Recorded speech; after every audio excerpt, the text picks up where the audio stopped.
Salut à toutes et à tous, amis lecteurs et lectrices de comics. Aujourd'hui, on se retrouve pour une vidéo assez spéciale. On va parler de Jim Lee. Jim Lee qui est un grand dessinateur de comics, qui a notamment dessiné les X-Men, qui a notamment dessiné Batman Silence, donc un personnage renommé du monde des comics, qui a récemment fait une sorte de communiqué. Il vantait, on va dire, l'avantage des mangas face aux comics. Je vous remettrai le lien dans la vidéo si je le retrouve. Et finalement, il parle de choses qui reviennent souvent quand on parle de lecture, et notamment des avantages du manga face aux comics. Le fait que les personnages vieillissent, que les mangas aient jusqu'à la fin, là où les comics, on est à des centaines, de dizaines, de milliers de tomes de Batman ou de Spider-Man, et ça s'arrête jamais. Le fait de ne pas être perdu dans la continuité et d'avoir des repères clairs pour un lecteur. En gros, tous les avantages qui font que le manga se vend mieux que le comics d'une manière générale.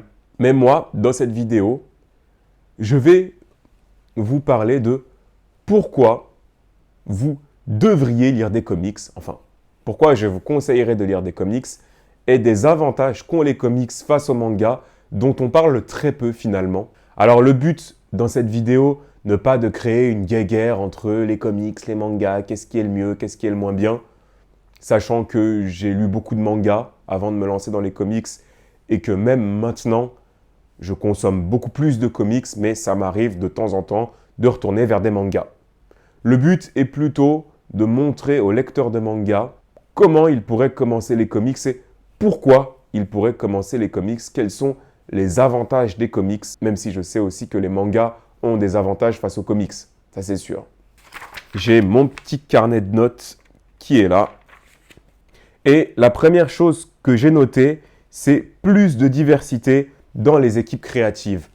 Parce que c'est vrai que quand on lit un manga, en général, c'est un ou deux auteurs maximum qui créent une série du début jusqu'à la fin. Par exemple, Naruto, c'est Kishimoto qui a fait les dessins de Naruto du tome 1 jusqu'au dernier tome. Là où les comics, c'est très différent. Tu as plusieurs équipes créatives qui travaillent sur un même personnage. Et ça, je trouve que c'est un avantage parce que sur un même personnage et sur un même univers, ça permet de renouveler le dessin, ça permet de renouveler le scénario, renouveler les intrigues, renouveler les schémas scénaristiques. Là où par exemple dans Naruto ou dans One Piece, je trouve que au bout d'un certain moment, les arcs se répètent beaucoup. Tu prends le Batman de Scott Snyder et tu prends le Batman de Grant Morrison, c'est deux runs qui n'ont strictement rien à voir, deux types d'histoires qui n'ont strictement rien à voir. Pourtant, ça reste Batman, ça reste Gotham, ça reste le même univers et ça, je trouve que c'est hyper enrichissant. Pareil, au niveau du dessin, tu prends le Batman de Greg Capullo et tu prends le Batman de Tim Sale. Encore une fois, ça n'a rien à voir, même si c'est le même univers. Et ça permet d'avoir un regard neuf sur un personnage, d'avoir un regard neuf sur une série, là où je trouve qu'au niveau des mangas, ça se répète un peu parce que c'est le même scénariste et le même dessinateur tout le temps.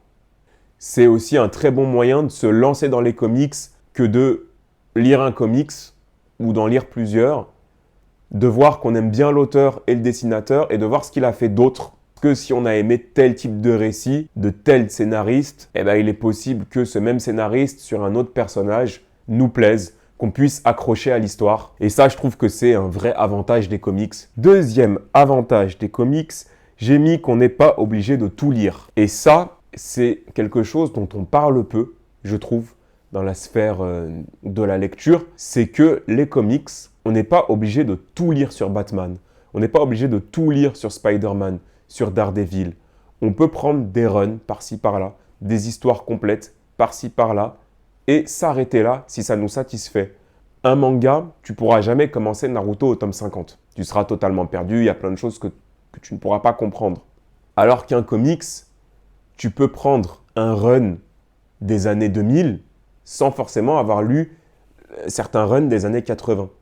Il y a cette espèce de complétionniste chez les fans de comics qui des fois pousse à tout lire les premières intégrales, tout connaître. Mais moi, déjà, j'aime beaucoup les comics qui sont récents. Et surtout si on commence par des tomes reliés, comme il y a derrière moi, beaucoup, les arcs peuvent se suffire à eux-mêmes.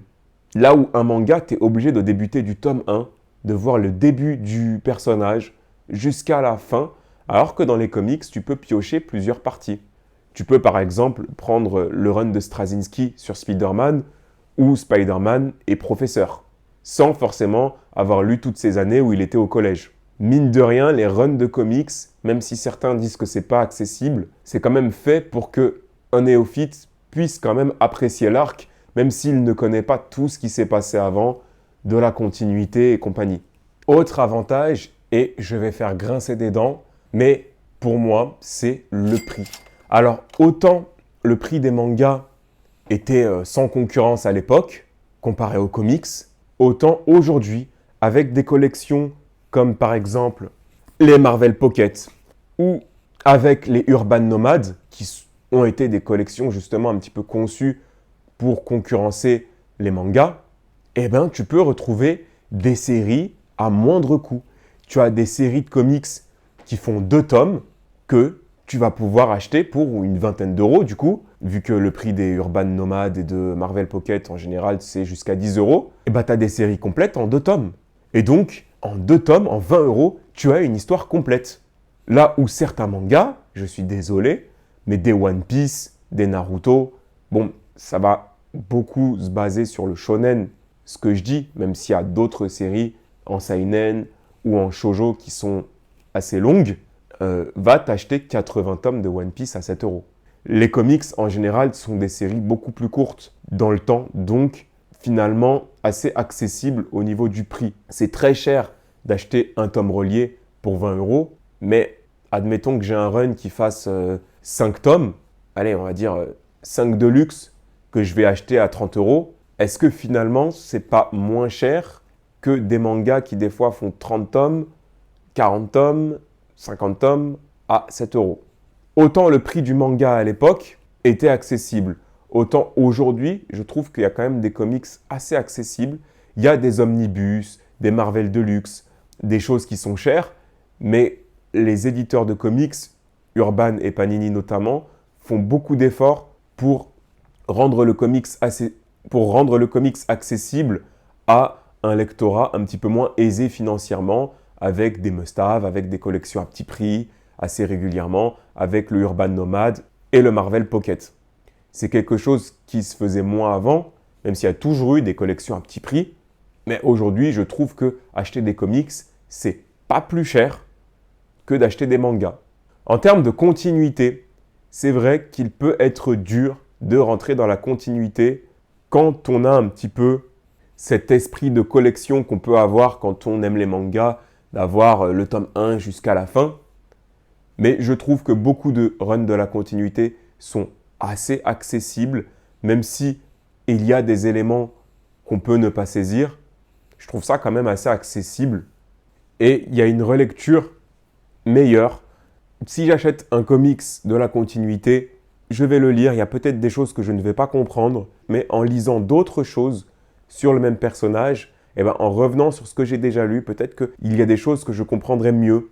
Et encore une fois, si la continuité ne vous plaît pas, il y a aussi tout ce qui est les univers alternatifs, donc que ce soit l'univers Ultimate, l'univers Terre 1 chez DC, l'univers Absolute maintenant, où les origines des personnages peuvent être revisitées et où aucune continuité n'est nécessaire. Bien sûr, ce ne sont pas les héros des terres principales, mais quand même, ça permet d'avoir des histoires où tu peux tout comprendre sans avoir lu d'autres choses.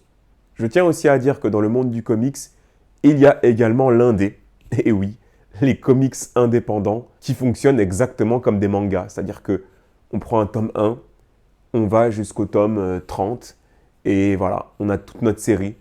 Et chez les comics indés, il y a des choses qui plairont potentiellement aux lecteurs de manga, un peu réfractaires à la continuité, c'est que l'auteur est libre de faire ce qu'il veut.